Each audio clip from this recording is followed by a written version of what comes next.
Hello, everyone, and welcome to the Talent Gap Fireside Chat, where we talk about causes of and solutions to the talent gap. I'm your host, Pete Strauss, and joining me today is Larisa Mihai. She is the Information Security Manager at SALP Incorporated. Welcome, Larisa. Hello. First, Pete, nice to meet you. And guys, please don't forget that I am definitely not a Russian spy, so shh. Today we're going to talk about trust, me and Pete, because we've seen a lot of issues regarding trust and how to win it back fast. When you are in a time-limited interaction, like a job interview, you have to win trust back fast, and you have to keep trust during the entire period, even if things happen. For example, somebody might think you ghosted them when you didn't. You were waiting yourself on some responses from your team. So how do we get our candidates to trust us when things happen?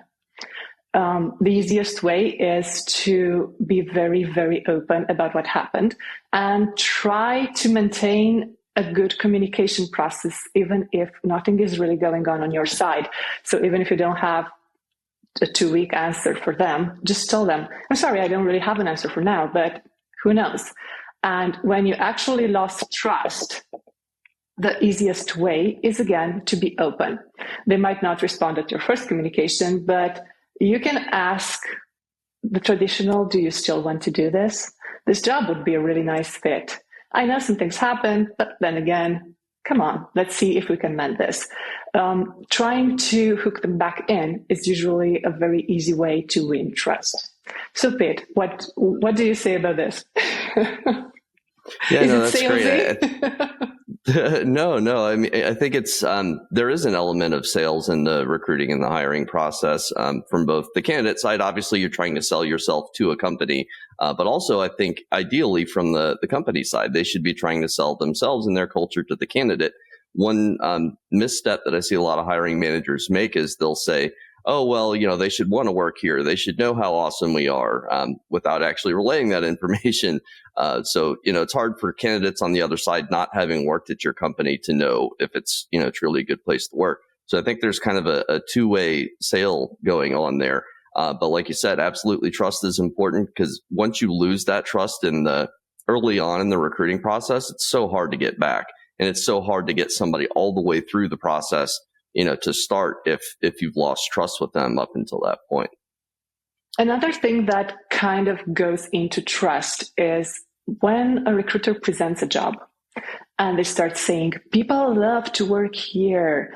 Everybody loves the manager. Our manager is the absolute best. On the candidate side, it's red flag university. All the red flags are up, because that's usually a sales strategy, and it seems too good to be true. It's something that we are taught since we are kids. If it sounds too good, it's a scam.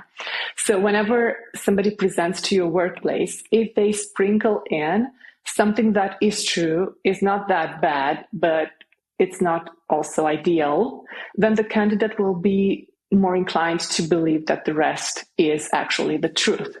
So even on the HR side, when they present a job, yes, candidates ideally should fight to work there, but usually people fight to work in a place for the money. They don't really have an experience of the culture. So if you're trying to sell the culture and sell what you have to offer, it should start from the first contact. And creating that beautiful image also needs to be painted with all the colors. So you don't just put pink and blue. You also have to put maybe some dark shades in order to create contrast. So yes, our managers are great. Sometimes the hours are long, you know how it is. But then again, because the team is awesome, you won't feel it, and the tasks are great. So when creating the image, when painting the image, you also have to put in the things that might not be ideal, so that the candidate can actually feel that it is a great place to work in. Yeah, for sure. Totally agree. One of my core values as a company is transparency, because I believe that is so important, especially when you're looking at making longer term career matches, where it's not just get somebody in a seat for 6 months and then have them move on. If you really want people to stick around, they need to know in the beginning what the downsides of the job are. And I was actually taught that when I was first trained as a recruiter, to present, the good, the bad, and the ugly when you're talking to a candidate, because they should know if there are downsides to the role, and they need to know if they're going to be comfortable with those or not. I mean, obviously, you want to emphasize the positive aspects of the job, but it also doesn't do you any good, I think, to hide a lot of the negative aspects. And I can't tell you how many people I've talked to that they would get into a job only to talk to me and hit me up because they wanted to move on already, and they've only been there for a couple of weeks because the job is nothing like they were promised. I hear that a lot these days. That's usually the case. I've never had a job that went according to the job description presented by HR. And I also worked a lot of jobs, so it's not necessarily one thing. Also, from a recruiter perspective, even if you think you're working at a great company, that company had some scandals. So, for example, in Romania, to work at Google, oh my God, your grandma would be so proud. Like, that's the best thing. But now Google just fired a lot of people, and people have internet. So whenever you will try to interview a new batch of candidates, they will ask, okay, but will you fire me after 6 months because the project is done? So even if you think the company's reputation is absolutely immaculate and people would give their heart to work there, there might be stuff that they have questions and they don't have the courage to ask, or there is something that they might perceive as a downside. So presenting it in a holistic manner, like trying to get closer to the truth, is the best way to win and maintain trust. Also, it feels a little salesy and childish when you come in guns blazing. I work for the best company in the world. Let me bring you in. And it will be, okay, I have 20 years experience. I've worked at a lot of companies, and it's never the case. So measuring the good and the bad is always a good way to present the reality and the truth. This also wins trust and solidifies trust. It's easier to trust somebody that you perceive is objective and not coming from an ego place or a childhood memory type of ping pony place. And that builds a lot of trust. But let's talk about the case where you have great candidates, but you haven't written to them in a month. Or you've sent something that might not have been ideal. I've seen a lot of recruiters send a test that is sent to everybody from the company. It doesn't matter if they are just interns or a manager. When people receive such a test, it's usually seen as phishing, because it doesn't have to do with the position advertised. It doesn't have to do with anything. And if you've sent that to somebody who's interested and see silence, the best way is to contact them afterwards maybe and see why the test hasn't been done. I've seen that happen a lot. So for intern and junior positions, people will do their best and try to fill the test and so on. But for higher positions, they will just consider it phishing or data mining. So again, getting the right candidate back, it will require some work. It will require asking the questions, okay, I have seen that you haven't gone to the test. Was there a problem? Is it something that we could do? And keep the good ones in, because maybe you don't want somebody who is so desperate that fills the test with AI or just is there for the sake of being there. Again, it is all a matter of communication and of being open and putting the ego aside, which might be difficult because you're thinking, I'm offering such a great salary. Why aren't people flocking to this position? Well, yeah. And in my experience with those tests, and I've had multiple clients that have put people through a case study or a technical test or a writing exercise, something like that. I don't necessarily disagree with them in principle, but I think often the way that they're executed is a problem, because you're essentially asking that person to work for free before they've, gotten a job offer. And so if I do have a client that has one of those tests of some sort, I'll make sure to set the expectation very early on in the process. Like, look, just so you know, this is coming down the pipeline. Once you get a couple of interviews and you get a sense for the company, they're just very selective, and there's kind of a way to spin that. They're just very selective in their hiring process. Hiring is a risky decision potentially. They want to make sure that they're getting the right people. But again, not trying to glaze over it and just putting it out there up front, I think is probably, like you said, a good way to engender trust. I've seen a tendency to just So there is no contact with the company yet. You just receive a test that's completely generic. It could fit any position, but not yours. And the expectation is to spend 1 hour with bullet points. People are not going to do that if they're going for a higher position. Also, if somebody is very good at their job, they will kind of say it like the interviewer or the company doesn't really understand what they do. Early on in my career, I was asked to go to a lot of interviews. And when I ended up there, I understood from the questions that they don't know what I do. And they don't understand the position they advertised in the first place. So this might also be a problem. And you might have a very hardworking, good candidate that might be disappointed because they know the job better than the person that's interviewing them. And then you see the LinkedIn, just guess the Pokemons from the programming languages. So you might get that type of frustration. To gloss over that, again, communication is key. So asking questions, asking what happens. I totally understand having a case study after 3 interviews, for example, in person where you've met with people and you also have an idea as a candidate, okay, this role is going to be a good fit for me and it's worth fighting for. But if my first interaction is an automated test supervised by AI, and I'm very specialized in what I do and I see the questions and they're very generic, it might be a pass. And this is, again, a bridge that you have to rebuild because the candidates that will be left might not be ideal. Yeah, for sure. Well, and I tend to favor the idea that the longer and more arduous an interview process is, the less qualified people are going to make it all the way to the end. By essentially trying to make sure that you're getting the best people, you're actually selecting out the best people that are, because generally the more skills you have, the more marketable your background is, the less hoops that you're willing to jump through in an interview process. So there is another issue with that. It's very hard to trust. So you come with a very specialized skill set that you might already be monetizing. And it's hard to trust that they understand what you do. Because if they are so untrustable with you at the start, so you have interviews that are not necessarily with the people that you will work with. Interviews with a lot of managers and no direct talent manager, nobody that you will actually work with. You don't get a specialized test that would assess your knowledge.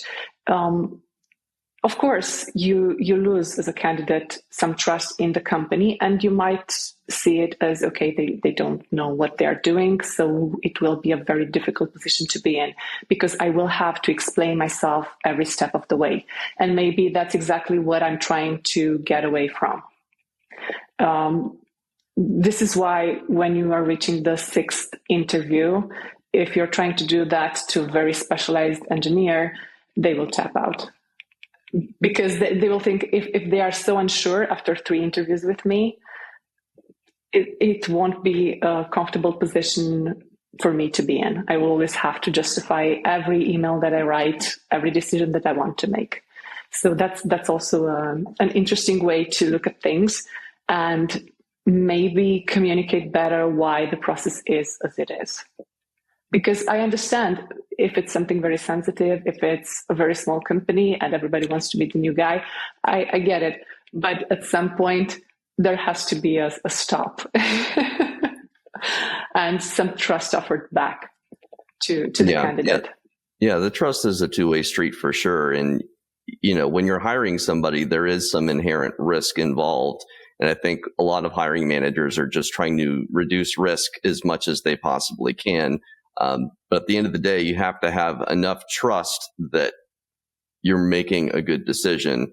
You have to have enough trust in that candidate and in yourself, in your decision-making abilities, not to overdo, the interview process and burn people out. What about once somebody's on board? Like, how do you develop trust with employees once they're, employees of yours? The most interesting situations that I have is inheriting a team that's already decided to leave. And in order to win trust, you have to do it very fast. Because if all your team goes at once, it's going to be very hard to rebuild and to maintain performance. I'm in a similar situation right now. The way to do it is to have one-on-ones every week or as needed. This means more than once a week. Talking to them and seeing exactly, allowing them to tell you their frustrations. That's the most important thing, because those things have built-in time. And after talking to them, you have to build a way to create a bridge with the other teams and to reinstate in them the idea that you trust them enough that they are doing the correct thing and they can trust you for support. You won't be able to save everybody. So that should be the first thing, the first thing that you start with. And the aim should be to get that one person that still believes it's a good position, it's a good job, that trusts in you and understands that you are also in a new position, and work from there. Because bringing back trust and a good attitude is just like a wildfire. Once somebody in your team has it, it will spread. Again, it has to be maintained. So even after the team has been taken to a better place, to a better position, you have to maintain that. And also when people start leaving, because as I've said, you won't be able to save everybody. There are some people that have just had enough, and that's that. It's very important for the others to see how you treat the ones that are leaving. If you treat them respectfully, and if you offer them a chance to come back. So if the new job doesn't work, you always can count on us and you can come back. That means a lot for the ones that remain, because they understand that your word can be trusted and you as a person have enough integrity for them to build again on that job. Cybersecurity does not offer jobs that are 40 hours a week. Everyone I know in cybersecurity works a lot more than 40 hours. You have to stay current with the regulations. You have to stay current with everything technologically that comes out. Maybe even have a LinkedIn presence, because this is what's required from your management. And when doing all this, it goes well over 40 hours. So for them to put in all that effort, for them to neglect maybe family occasions because there's an incident. For example, now it's Easter in Europe, but I still work because I work in cybersecurity. You have to offer them something pleasant to look at. So by offering them trust that you support their decisions, that you will be there to help, that if something goes wrong, they can always call and you won't be scolding them like a 5-year-old, but actually helping, that's going to regain the team onto the job train. And that's very, very important. Showing them that you actually also care about them. When you start the one-on-one, it shouldn't be directly with, okay, so what list of tasks do we have this week? Maybe 1 or 2 questions about how are you? How are you feeling? How's your family? Have you had your coffee? Something small that shows care. Because most of us, we are wired to care about people around us. So that care exists. But sometimes it's hard to express it. Because you don't want to feel like, oh my God, I feel nosy when I do that. Or I feel sleazy when I do that. You're not. And showing that you care, it's like, people that say, you never told me I love you in 20 years, but you made the bed every morning and you got groceries and so on and so forth. Yes, those actions are important, but some people also need the words.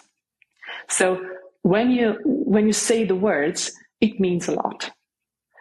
This is how you rebuild the team, and this is how you make it a better place. Because even if you change everybody in that team, the reputation stays like a smell in that company. And when somebody else new is brought in, they will find out very fast why the others have left. And if nothing has changed, you will see those never-ending positions that are put from the same company, like it's a revolving door. And that's even a worse place to be in and even harder to bring to a normal state. Yeah. And usually it's not the money. So it's always something else than the money. Yeah, well, I think people, most people work to live, not live to work. There obviously are exceptions to that. Some people are so driven by work and that's what they care about most. But I think you do need to, as a manager, be cognizant of what's going on in your employees' personal lives, at least at a high level, to understand if it may be affecting their performance in some way, if they're just having an off day, that sort of thing, and really caring about those folks like you'd mentioned.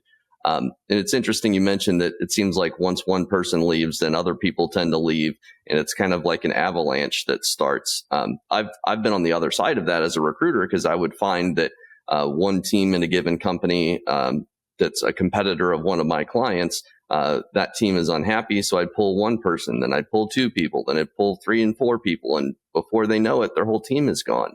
So, like you said, it is important, I think, to course correct very quickly. And hear people out, actually take exit interviews seriously too, which I don't know if it's the case over in Europe, but here in the US, it seems like exit interviews are pretty rare these days, actually. I can't remember the last time I heard of one being conducted outside of when I had an exit interview, but that was 10 years ago at this point. So for us, it's mostly taken as a joke, because even in an exit interview, nothing will change after. So the colleagues that remain see that nothing really changes. Usually it's the same person that causes an entire team to leave. And because of that person standing with the general manager or their superiors, they're kind of untouchable. And when the exit interviews happen, the first person that leaves will tell their story. But after nothing happens, the others will just say, oh, no, I found better pay, and just leave. And then HR is like, oh my God, our pay is not competitive enough. Maybe let's try to pay more, do something more. But no matter how much money you give somebody, if the workplace is so toxic that it can't be, it will bring a person to tears in 6 months, everybody will leave. And I know people like that who are still managers, and they're not promoted because everybody knows the problems. But again, because of their good standing with their superiors, nothing changes in the team. And the teams are a revolving door. And that department can't perform because nobody is there long enough to actually do the work. So it's happening a lot here. I see the exit interviews that have absolutely no effect, and nothing is being done after. So people have lost trust in the exit interviews, to be very frank. But from an HR perspective, if you hired somebody that has very good recommendations, a very solid foundation, you can see it from their CV. And when they leave, they leave very fast, under 6 months. And when they leave, they are bad-mouthed to the core by their manager. It's the manager. It's always the manager. Because if somebody performed well throughout their career in all the other places and was in all the other places 3, 4, 5 years, and in 6 months your job made them to throw the white flag up, it's you. It's you. So yeah, there are ways to find out as HR also if it's part of your actual team that is causing the revolving door. Yeah, well, and as humans, we're pattern recognition machines. So, on the candidate side, I think it's important to recognize that whatever patterns you show as a job seeker, hiring manager is generally going to take note of that. So if you're at a new position every 6 months, chances are hiring managers are going to see you as a flight risk because you've demonstrated a pattern of leaving jobs quickly. On the other hand, if you're hiring somebody and they have that stable job history, like you mentioned, and they leave very quickly, then that's maybe some sort of indication that something has gone wrong and that's abnormal, external to the pattern that the job seeker would typically exhibit. So That's a great point. Any other, I guess, tips from your side as far as how to recognize potentially toxic workplaces if you're just interviewing with a company and don't have any inside knowledge of their practices? If you have zero contact with the person that is going to be your manager or somebody from the team, that is a major red flag. The team doesn't want you there. That manager doesn't want you there. Maybe they have another candidate that they are already thinking of, but HR kind of sees them as being a very clustered department, hiring only friends and family, and wants to open them up. So you will be the person that has to do that, and it's going to be a horrible experience. That's one. Another issue might be that they are very unprofessional. Very unprofessional. And everybody in the company knows that if a serious candidate would see that in an interview, would run for the hills. So having absolutely no contact with your future team during the interviews, that's a very big issue. Another issue is just ask casually, okay, how a week goes by. And if they mention no one-on-ones at all, very, very few meetings or excessive number of meetings, like you're back to back 8 hours a day, those are also huge red flags. Because if there are no meetings, the manager has checked out a long time ago, and you will be on your own. You will have to do your own training. You will have to pull your own resources. If you're a professional and have worked for 10 years in that environment, it's fine. You will have no problems doing that. But if you're kind of new, like 3 years experience, it's going to be very difficult. Again, if the manager has checked out, there's usually somebody who is doing that part in the shadows, and you have to determine who that person is in order to get your tasks done in time. If there are too many meetings, things are changing from week to the other, and it might get you burnt out. So they have no stability in the projects. They have no direction. They don't really know what they want from you or what do you have to do exactly. And you will get burnt out even if you are extremely good at your job, because you can't hit a moving target. Every week there's something new. Every week you're being pulled, and then they remember some task from a month ago that they didn't care about then and never gave you the tools to finish. And oh my God, you haven't done that. So it's going to be a horror show. But talking about green flags, usually the best jobs I had were the ones that didn't go more than 3 interviews. So by number 3, it ended. Every job that I worked in that had 5+, it was crazy town. just bring in the clowns, because it's craziness there. It's a tent. It's a circus tent. So if they have 3 interviews, they know exactly what they are looking for and know how to recognize it. So it's perfect. And I also always had a meeting with the person who was going to be my boss by the 2nd interview. Also 2nd and 3rd maybe. So I got to know that person very well. Also, that person cared enough to friend me on whatever social media I had at the time. My first one was Facebook. So they friended me on Facebook and were like, hey, do you want to have an internet coffee? Just talk about things and see if we are a fit, a match, like we're having now, me and you. And that always worked. It always worked. And those jobs were the best jobs I had. Yeah, it's interesting. My favorite. Sorry. Yeah, sorry. Was just going to say my favorite hiring managers of all time. They're usually the ones that are the decision maker, and they're the first person to speak to the candidate. They kind of set the tone for the interview process, and it's more conversational and informational.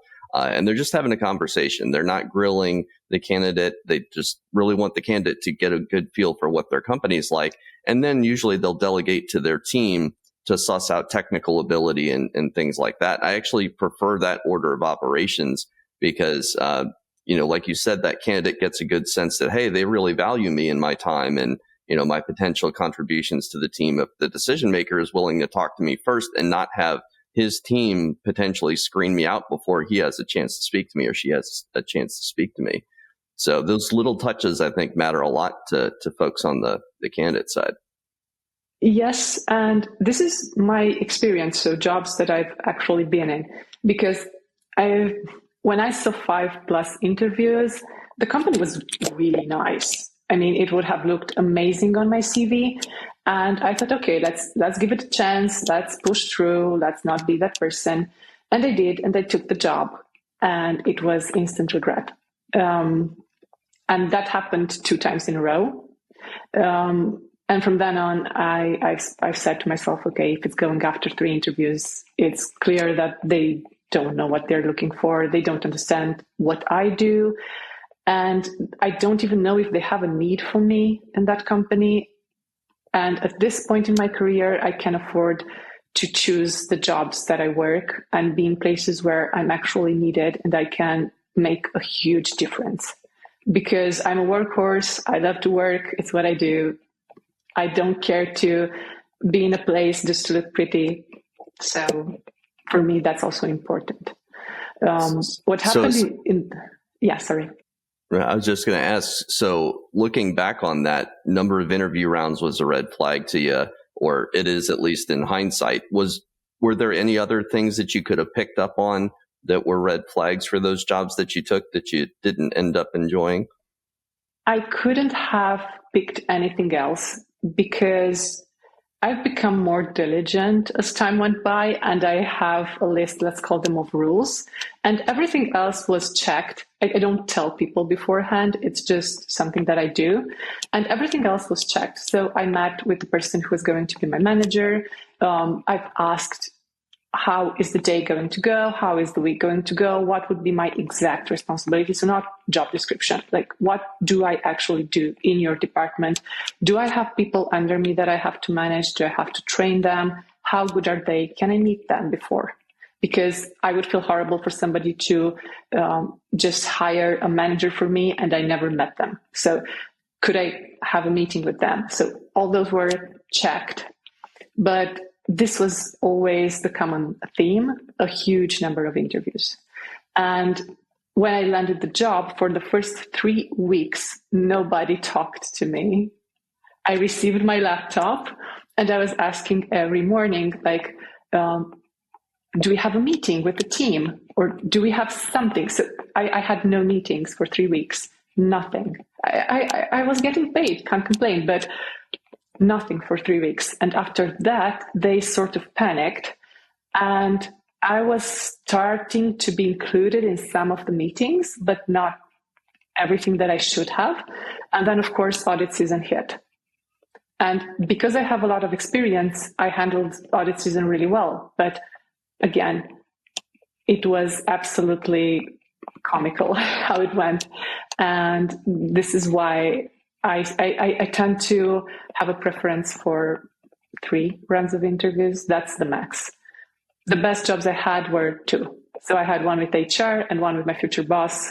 We've talked for 2 hours, grilled me on everything from technical to personal to why my CV looks the way it is, everything. I don't have a problem with that. It went perfect and I'm so happy in that job. Awesome. Well, great to hear you landed somewhere that you enjoy. Yeah, I think a lot of folks, at least in this market in the US, they're kind of, in a lot of cases, being forced to take jobs that they're not 100% excited about because they're just not getting as many interviews as they would have, 5-10 years ago. What's your take on the job market in Europe in security? I'm not too familiar with that market. From my perspective, there's a lot of work because there's a lot of new laws that have come into place. So there are a lot of places to be filled. I don't think people that are interviewing are ready to work those jobs. What I'm seeing is mostly a lack of candidates that understand the job. I'm seeing a lot of certifications, which is awesome. Having the certifications is absolutely phenomenal, just like having school. But they can't perform on the job. And it's people with 5-7 years experience. This is what I'm seeing from a governance side of tracks. And even when I'm interviewing, I can tell they have such a lack of experience. To me, it's scary. They are closer to a secretary position or technical writer position in how they perform than actual governance manager. So it's not necessarily a problem of lack of jobs, but it's a problem of lack of skill and lack of people that have actually applied what they've learned. And when they get into the job, because I'm a very big fan of hiring for brains and personality, I think you can learn the job in 6 months if you really want to learn the job. And if you don't, there's nothing I can do to help a person. And the problem is that they're very resistant to learning. So they would like to receive every task split into very, very small baby tasks, and they go through those mechanically.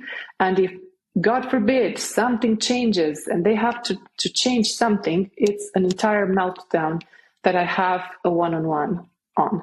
And an email with managers inside and so on, because I thought the project was going blah, blah, blah. And you can't behave like that. Like, that's fifth grader behavior. So what I'm seeing is a lack of preparation on the candidate side. And it's even when it comes to being able to work full-time, 40 hours a week, a tough job. Because cybersecurity is a tough job, and this is why it's paid the way it's paid. It is what it is. That's more of a problem of what I'm seeing. Yeah, it makes sense. So do you think is it a knowledge or skills gap? Because sometimes in the US we'll call it a skills gap or a talent gap. But skills gap, like a hard skills type of thing, or do you think that the candidates are lacking like self-motivation and autonomy and critical thinking ability and passion for the industry, more of the, touchy-feely soft skill type things? To me, it is a soft skill problem, because the hard skills I can teach. I don't have a problem. I've done mentorship and teaching my entire career, so from my first job. I can teach that. But the soft skills, they have to understand that the job, the people there are not your family. They are not your friends. They are not your parents. So you still have to maintain some distance. You still have to perform in a certain way. Even if you are sad or annoyed, you can't let that show. So if you're frustrated, it's fine to be frustrated, but it's not fine to write a very long email with the entire list of frustrations that happened to you that week and not mention one good thing. So at one point, you have to behave like an adult. And we are talking about 30-year-old people. So this is not their first job. This is not. So what I'm seeing is an extreme sensitivity to anything bad happening. That's not how one progresses in life. That's not how you get paid more. That's not how you become a manager. And whenever I have this feedback with them, it's even more offense being taken. And it is what it is. So to me, that's how it feels. Do you think that's more of a personality trait thing? Like, are people just, or can like professionalism and decorum and things like that be taught to people that are maybe more easily frustrated than other people, for instance? So, as an example, myself, I took a personality test and I'm pretty high in trait neuroticism. So I'm sensitive to negative emotions. But I try my best to rein that in and be more stoic and professional and all that good stuff. So do you think that can be taught by a mentor, or is that just something that you have innately? I think COVID played a very big trick on these people, because they've become way too relaxed when it comes to a job. And they think that's the new normal. It's not. So in a job, performance still matters. No matter what people tell you. Yes, it is my job as a manager to make sure that they don't get burnt out, that they don't get overburdened, that I provide all the help that I can and support that I can for them to finish the tasks. But then again, they also have to come back to me with the same energy. So if I'm being supportive and if I'm being open and if I help a lot, I expect the same. And that's where I see the problem. I think COVID transformed a lot of adults into big babies. And it is a very big problem, and they will find it very hard to adapt in the real world. Because in your 30s, when you expect a salary increase, that salary increase will come with more responsibility. Being a manager, having to do sales. So it's more to do because nobody will pay you the same for doing the same job you've already done. And when that happens, that comes with even more pressure. So if you couldn't handle your job when having a good manager and an amazing manager above you, it's going to be very tough when you will have to take all the strikes, when you will have to protect your team, when you will be the one in charge making decisions who gets a pay raise. So if they don't harden up a little, and if they don't learn how to be professional, and by professional, I don't care how people dress, I don't care how many tattoos they have, I don't care about all of that. It's an attitude issue. So being professional means if something truly frustrates you in a meeting, you don't blow up. You keep it lid on, you close the meeting, and then you blow out in the kitchen. So there are some rules that you still have to follow in the workplace. And I think COVID really played a trick, because I've seen it happen to kids in high school that did their high school during COVID, and they missed a lot. They will have to recuperate a lot of interaction and learning how to interact. And you asked me if it can be learned. Yes, it can. But the first step is to be open to feedback. And if you trust no one in this world, because that might be the case for your life experience, and it is what it is, get yourself ChatGPT and try to talk to a robot that will not spread words about you and that will not badmouth you to anybody, and try to tell a robot this issue and see what the robot thinks about that. Because you will get steps to improve yourself, and you will get better at this.